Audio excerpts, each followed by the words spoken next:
Line Arabian dates. இப்போ அது line லயனா டே. இது தரும் ஆரோக்கியம் இயற்கையானது. லயன் லயனா பிரீமியம் டேட்ஸ். எந்த சமையலும் ருசி தேடும் ரகசியம். 20 ரூபாய். குக்கர் விசில மறந்து உணவு வீணாகி போச்சா? இனி அந்த கவலையே வேண்டாம். வழங்குகிறோம் உலகின் முதல் விசில் கவுண்டர் குக்கர், புதிய அல்ட்ரா குரோனோ. அல்ட்ரா என்றால் ஆரோக்கியம்.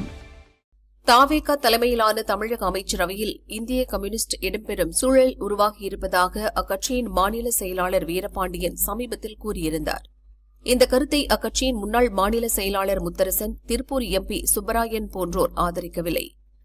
இந்திய கம்யூனிஸ்ட் தமிழக அமைச்சரவையில் இடம்பெறக்கூடாது என்றும் வெளியிலிருந்துதான் தாவேகா ஆட்சிக்கு ஆதரவு தர வேண்டும் என்றும் வலியுறுத்தினர். டில்லி மேலிடத்திலும் தங்கள் கருத்தை பதிவு செய்தனர்.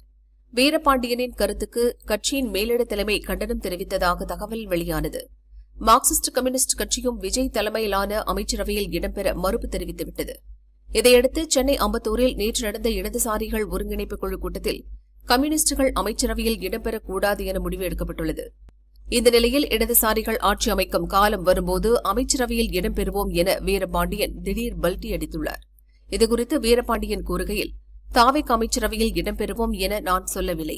இடதுசாரி கட்சிகள் ஆட்சி அமைக்கும் காலம் வரும்போது இந்திய கம்யூனிஸ்ட் கட்சியும் அமைச்சரவையில் இடம்பெறும் சூழல் உருவாகும் என்ற அர்த்தத்தில்தான் கூறினேன்.